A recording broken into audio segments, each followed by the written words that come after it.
शिक्षा का शर्मनाक सौदा, बच्चों की बस्ती में जाने से पहले ही कबाड़ की दुकान पर पहुंची सत्र 2026-27 की नई किताबें। उत्तर प्रदेश सरकार के सर्व शिक्षा अभियान और बेटी बचाओ बेटी पढ़ाओ जैसे नारों का बहराइच में सरेआम गला घोटा जा रहा है। यहाँ के शिक्षा विभाग ने एक ऐसा कारनामा कर दिखाया है जिसे सुनकर किसी भी ईमानदार नागरिक का सिर शर्म से झुक जाए। जनपद के एआरटीओ रोड पर आज एक सनसनीखेज खुलासा हुआ, जहां हजारों की संख्या में वे नई नवेली सरकारी किताबें बरामद हुई हैं, जिन्हें सत्र 2026-27 में मासूम बच्चों के हाथों में होना चाहिए था। कबाड़ के तराजू पर तौला गया बच्चों का भविष्य। हैरानी की बात यह है कि ये किताबें अभी तक स्कूलों की चौखट तक भी नहीं पहुंची थी, लेकिन विभाग के सफ़ेदपोश दिमागों ने इन्हें सीधे कबाड़ के गोदाम पहुंचा दिया। मौके पर पकड़े गए ट्रक ड्राइवर ने जो खुलासा किया, उसने विभाग की पूरी पोल पट्टी खोल दी है। ड्राइवर के अनुसार ये हजारों किताबों इसी कबाड़ की दुकान से लोड की गई थी और इन्हें ठिकाने लगाने के लिए उत्तराखंड के काशीपुर ले जाया जा रहा था।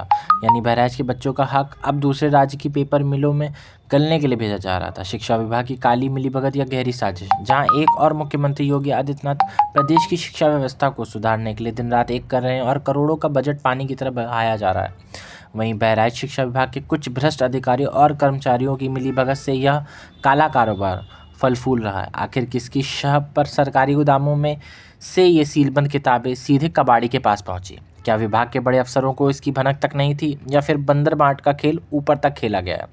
सवालों के घेरे में बेटी बचाओ बेटी पढ़ाओ अभियान सिर्फ कागजों की रद्दी नहीं, बल्कि उन गरीब बेटियों और बच्चों की उम्मीदें हैं जो नई किताबों के इंतजार में स्कूलों की और टकटकी लगाए बैठे हैं। एआरटीओ रोड पर खड़ा वह ट्रक चीख चीख कर गवाही दे रहा है कि कैसे कौड़ियों के भाव में बच्चों का भविष्य बेचा जा रहा है।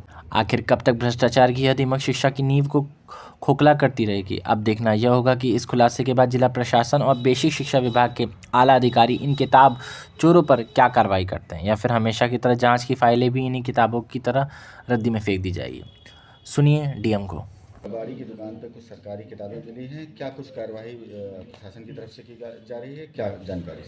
कल देर रात सरकारी फ़ोन पे सूचना मिली थी कि पाठ्य पुस्तक सरकारी हैं वो ट्रक से ट्रांसपोर्ट की जा रही है, तो तत्पश्चात उस ट्रक को पकड़ाया गया जो लखीमपुर में पकड़ा, तो वापस हम लोग जनपद में लेके आए हैं। वर्तमान में उसको चेक करा रहे हैं कि ये किताबें जो उनके पास मिली है वो कहाँ से आई है। जहाँ तक जिले के शिक्षा विभाग का है, उनका कहना है कि जो उनका स्टॉक है हमारे ज़िले का वो पूरा है, तो एक प्रशासनिक कमेटी के माध्यम से उनके स्टॉक का वेरिफिकेशन किया जा रहा है और उचित विधिक कार्रवाई आगे की जाएगी ट्रक के खिलाफ एवं जहाँ से वो किताब उन्होंने प्राप्त की है और पूरी चेन इसकी। Rajesh Srivastava, RNT news, Bahraich.